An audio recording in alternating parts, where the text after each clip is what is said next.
দর্শক, বাংলাদেশ ও পাকিস্তানের টেস্ট সিরিজের প্রথম ম্যাচ মাঠে গড়াবে আগামীকাল।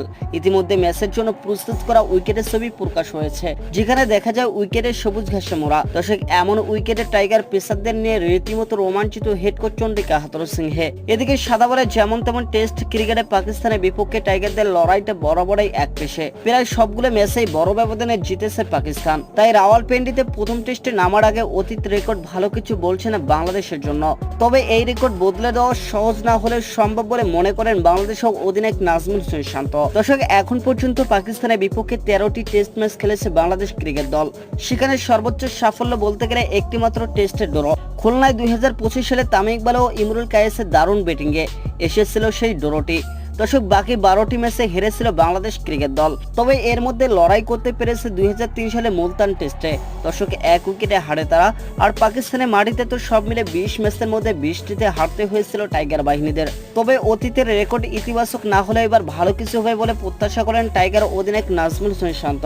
দর্শক, পাকিস্তানের বিপক্ষে প্রায় 3 বছর পর টেস্ট খেলতে নামছেন শান্ত সাকিবরা। ঘরের মাঠ, শক্তি, সামর্থ্য, পরিসংখ্যান সব দিক দিয়ে এগিয়ে স্বাগতিক পাকিস্তান। তবে হাল ছেড়ে দিচ্ছেন না বাংলাদেশ, সেটি স্পষ্ট করেছেন অধিনায়ক নাজমুল হোসেন শান্ত।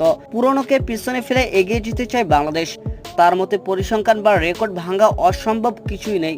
এদিকে টেস্ট শুরুর আগে রাওয়ালপিন্ডির উইকেট নিয়ে ভাবছে টিম ম্যানেজমেন্ট। এই ম্যাচে টস বড় ভূমিকা রাখতে পারে, তবে যে কোনো কিছুর জন্য প্রস্তুত থাকছেন বাংলাদেশের অধিনায়ক নাজমুল হোসেন শান্ত।